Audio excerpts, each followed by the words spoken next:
Let's go to the Group 1, Steve. Race number 10 on the bumper 11 race card. This market, obviously, similar to some degree. We've added a couple, lost a couple. Run us through it. You look, Tualissa, from memory, $3.20 last week. It's got an outside gate and barrier 12 this time round, 3.5. Well played, but not as strong as 7 days ago. Agon, that second line, 4.2. The market mover has been number 6, Pre-Defer. Excuse me, 650 into $5.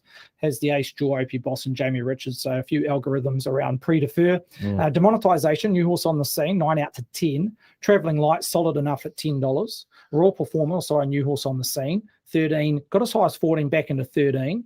Harlech bouncing between $12 and $13. Gino Severini, also a new horse on the scene here, 14 out to 17, and best of the rest is Bowden, 18 out to 26. So look, Tualissa, Agon, they've got plenty of friends / admirers, but the best back runner sits with number 6 and Pre-Defer, 650 into 5. Yeah, okay. Well, you mentioned how strong this race was last week, Pops, and how strong it is this week. We've got Demonetisation, who's flying, added to the mix. Royal Performer's a Group 1 winner. They're on the track, added to the mix. And Tualissa now draws an outside gate just to add a little bit of interest or difficulty to this race. How do we attack it?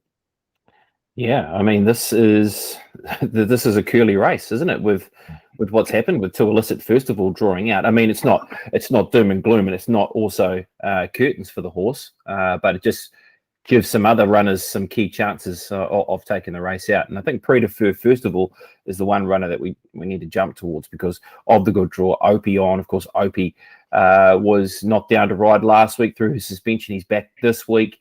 So unfortunate for Jonathan Parks, but of course, with Opie being their stable rider, he takes the ride on the weekend. Look, he is a Group 1 performer. I know he's not a Group 1 winner, but he is a Group 1 performer, and he keeps bumping into a better horse every time. I mean, you've only got to look through his spring preparation. He's run second behind Call Sign Mav, who is easily our benchmark in terms of early spring Group 1 races, with his placing behind that horse over 1,600 metres in the Windsor Park Plate. He's then gone on to run third in the Livermore behind Sauvignon Blanc. So he keeps bumping into good horse, and he's done that each and every time. We ran second to Avantage over 1,600 metres in the Altaki weight for age. So I know at times he has been disappointing for punters because he has been in these type of races, or maybe even slightly lesser, and hasn't taken it out. Here, I do believe he's got his chance of taking out a Group 1 with his draw and how things pan out. But I still don't want to get off Tualissa at the same time. I still feel as though that she can win this. She's going to have to be ultra good. She looks like she's going to have to be a horse that will have to come around every single horse. There's a big long run down the back straight at Tadapa before her getting over the top of them over the 1,600 metres. It's just a matter of what happens in front of her. I think Raw Performer becomes a chance in the race at odds.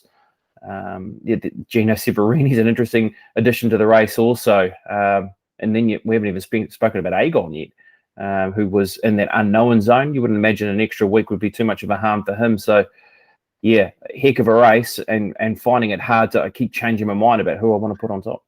Yeah, I don't blame you, Paul. Just trying to think back to last week. You had Agon, I think, on top. Have you seen anything to change your tune here? No, I've still got Agon on top.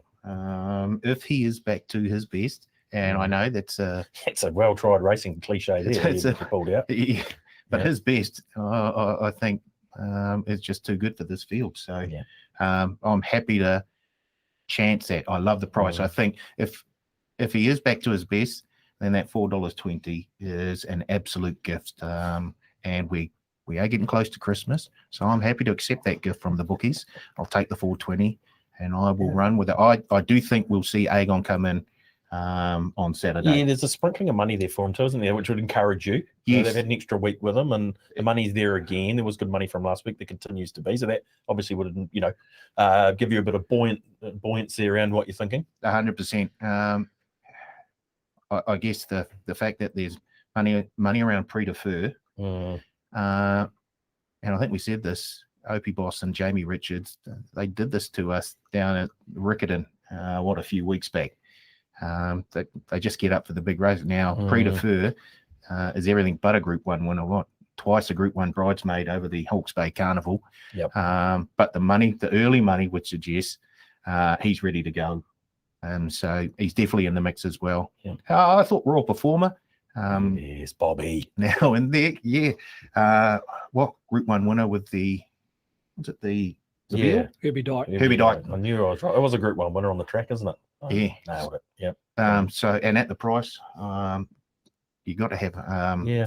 her in there somewhere. So I'm not too far away from a BP, to be fair. Yeah. The top of the book looks where you really want to be with maybe someone like a Royal Performer or a Harlech or a Travelling Light. As your sort of roughie to add to those first fours. Indeed. Okay. Steve, what changed for you this week from a pricing perspective? Obviously, To Illicit's eased a little bit. You had a few others to consider. Well, how did you approach this? I just found it tricky on the map and where the tempo comes from. Obviously, Vigor Winner didn't accept this time around, looked to be the obvious leader at Trentham. So without him in this field, I think Cheval Promoteur defaults the lead. And as we mentioned last week, Travelling Light could be that one horse that sits outside Cheval Promoteur. But overall, I'd be surprised if they ran even fractions. It could be ran below par for the first half of the race. So it could be quite tactical. And that draw from To Illicit, barrier 12, Danielle Johnson, she'll have to be on her game in terms of hopefully making a mid-race move if that tempo is not the early doors. So I found that tricky. A lot of these horses are looking for the 2,000 metres next start in the Zabeel. So I don't think they'll want a gut buster. As we know, the Zabeel's only 2 weeks away on Boxing Day. So that was my concern in terms of just trying to work out the race as a map and tempo. But look, I don't have a strong opinion. Demonetization, new horse in the scene. Best Figure's right-handed, so a slight query left-handed around that horse. And I do like Royal Performer. I think he can operate over 1,600 metres. He won 3 races at a mile last preparation when coming back from Hong Kong. And as you mentioned, he's unbeaten as a Group 1 winner on this course and has had the 2 starts in total at Te Rapa for 2 wins. So, again, he's drawn a sticky gate in barrier 11, but maybe he's a horse that can present himself in the first half a dozen from that awkward gate. But BP, sticky map, tempo related, extra, etc. Am I right about Cheval Promoteur and Travelling Light just getting a default 1-2 in the map? Yeah, I think so. I mean, that was the point I was struggling with the race, with around To Illicit. Like, you keep wanting to, have her in your numbers, but things have to happen in front for her because she is going to have to concede a number of lengths to horses that we might be getting the right run, and that's the huge concern for To Illicit. Cheval Promoteur certainly from a low draw of 5 naturally puts himself in a race anyway. So with him not having to do any work to be able to find that position, I think automatically he becomes that natural default horse on speed. And then the same can be said about Prix de Feu, because Prix de Feu has all the aces up his sleeve here, doesn't he, in terms of how the race can pan out for him. He's drawn 1. He's a horse who could at least take a position and be in the right half, as opposed to To Illicit being in the wrong half of the field. Travelling Light was a horse who was unlucky here last time.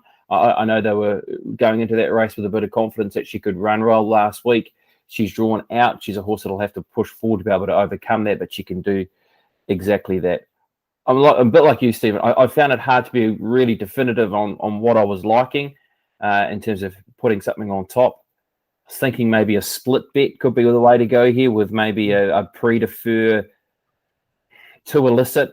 I mean, if somehow she can get the right run in the race, we know what she can do. And I keep coming back to that thought of, they've set her for the Captain Cook. Everything was panning out nicely for her 7 days ago with a draw. There was a bit of rain around. And this time we almost have the flip side of that. I think the biggest danger out of all of this race, around this race, is Royal Performer. I just feel as though this horse is ready to do something at the Group 1 level, and he could run an almighty race at odds. He's around that $11 quote. Yeah, 13's even, Paul. BP's he's sitting on the fence. He's got the splinters. With his Agon, not Prix de Feu and To Illicit. You're more definitive here. Agon. Yeah, one out. Yeah. You don't mind Royal Performer though either. Oh, in the mix, BP's definitely. Yeah, okay. We'll be having that in. Just before you do move on, Steve, I just want to ask you about Prix de Feu. Does the money surprise you?